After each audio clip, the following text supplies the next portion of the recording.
Anyone can find the dirt in someone. Be the one that finds the gold.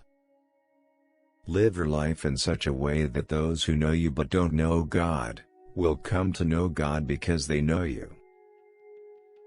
It is strange that sword and words have the same letters. Worry never robs tomorrow of its sorrow, it only saps today of its joy. Even more strange is that they have the same effect if not handled properly. The paradox of our times is that those who have the most can often be the least satisfied. When things are beyond your control and there is nothing you can do, why worry? We must find positivity in the bleakest situations and live by the principle of gratitude. If someone chooses what they love to do, there is no stress in their life. As they say, if you do what you love, you will never have to work a day in your life.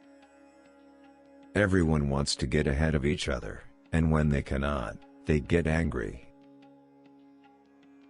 A gentle answer turns away wrath, but a harsh word stirs up anger. It's all too easy to focus on external achievements and forget to assess whether we are happy with the state of our life.